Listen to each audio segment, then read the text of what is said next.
Hey, how's it going? The Angry Lieutenant here again, and I'm here to talk to you today about the 4 levels of competence and how you can apply it to being successful in the Army or other branches of the service. So these levels of competence are no secret. You may have even heard about it before, but I want to just, like I said, shape it toward the military. So you got 4 levels of competence, and I've just shown them here. You've got unconscious incompetence, and that is when you are dumb as a rock. Chances are, you're the 10% of the military that isn't going to make it to captain. You're not going to make it to E5.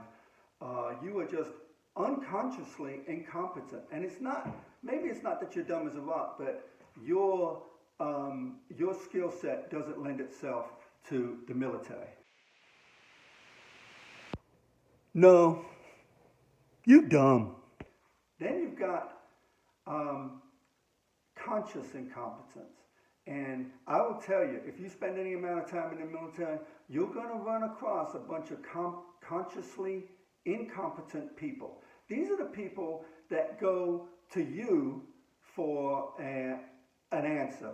And it's not the answer they want to hear because it entails too much work. So they go to someone else for an answer, and they don't like that because, oh, that answer is too soft and I can't sleep here. So they go to someone else for an answer, and they get the answer from someone who says, forget about it, just leave it alone. Oh, well, that answer feels just right. And so they will go through their career looking for the easiest answer, playing golf with their bosses, smoking cigars with their bosses, and doing anything they can that does not entail any work. Then you've got the one that I'm going to hit on, and I'm going to come back to that in a minute, but it's called conscious competence, okay? That's the 80% of the people that I'm talking to right now. And then you've got the other 10%, which is unconsciously competent. These are the people that they just got it. They just intuitively know what they need to do. I think that really comes from years of upbringing, years of experience, coupled with an innate amount of intelligence. So for this purposes of this video, I'm not talking about the unconsciously incompetent, and I'm not talking about the unconsciously competent. That's the 20% of people that we don't need to worry about. They're either going to go far or they're going to burn out early. But what I really want to talk about is the other 40, 60, 70% that are consciously competent. And what that means is you know that you're of average intelligence, but you need to do the things that you need to do that's going to make you successful. One example would be, and I've got an old FM here. This is an old FM. And I'll be honest with you, I would have called myself consciously competent. Here's an old FM, and here's a typical. It's highlighted. It's dog-eared and tagged. I did not know this stuff. Doctrine. It was doctrine that got me through. Now, I'll tell you what. A lot of people, they don't want to take the time to read doctrine. You're going to run into them all the time.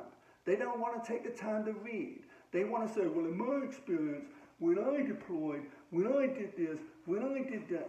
You know what? Don't worry about any of that. What you can do as a lieutenant, as a young NCO, is become consciously competent. Read your books. Read the fine print. RTFO. Read the fucking order. Read it. If you don't get it, ask somebody, and ask somebody to read it back to you.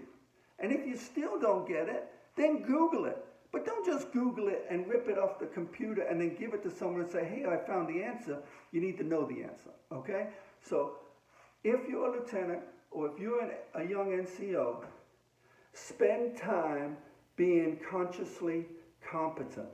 There is no shortcut. No one can read it for you. No one can understand it for you. So when everybody else has all this great advice about, well, just do your best. Hey, you know what? Sometimes your best won't be good enough because you don't have all the tools.